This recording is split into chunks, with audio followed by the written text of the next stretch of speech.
Green Week, settimana verde a Cavallino Treporti, dove fino al 26 maggio si discuterà di turismo pulito. L'obiettivo è di abbattere le emissioni di gas, per questo i vigili si muoveranno sulle spiagge con piccoli mezzi elettrici, mini auto, bici e moto, una sperimentazione che potrebbe coinvolgere anche altri comuni del litorale. Le frecce tricolori, la sagra del pesce e il palio della Marcigliana. Questi gli eventi sicuri dell'estate 2013 di Chioggia, costretta per mancanza di sponsor a rinunciare ad altre manifestazioni di grande richiamo come il Festival Show. Intanto, domenica 26 maggio, prenderà il via la rassegna Chioggia Incontra, ospite Paolo Brosio, sul tema La mia vita nuova. Allarme cocaina nella Marca. Secondo il Dipartimento Dipendenze dell'ULSS 9, l'uso della polvere bianca si è decuplicato negli ultimi 15 anni, arrivando a contare 2.500 consumatori quotidiani di cocaina.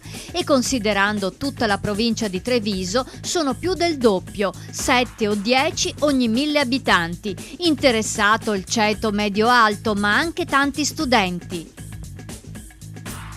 23 cori provenienti da 7 regioni, pronti a darsi battaglia per conquistare il titolo di miglior coro.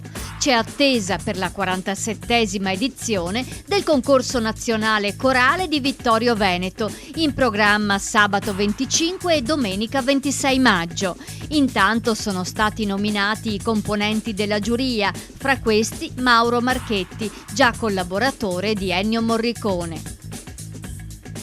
In 232 sognano di alzare la paletta e fischiare. Tante sono state le domande di partecipazione al concorso pubblico per un posto a tempo pieno e indeterminato di vigile urbano, giunte alla Federazione dei Comuni del Campo Sampierese. 4 le prove che i candidati dovranno superare: quesiti a risposta multipla, prova scritta e orale e attitudinale.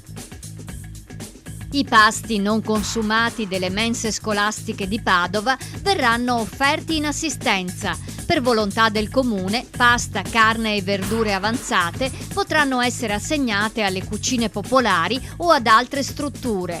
Da settembre verranno donati circa 150 pasti al giorno, 30.000 all'anno, evitando così di gettare cibo per circa 140.000 euro.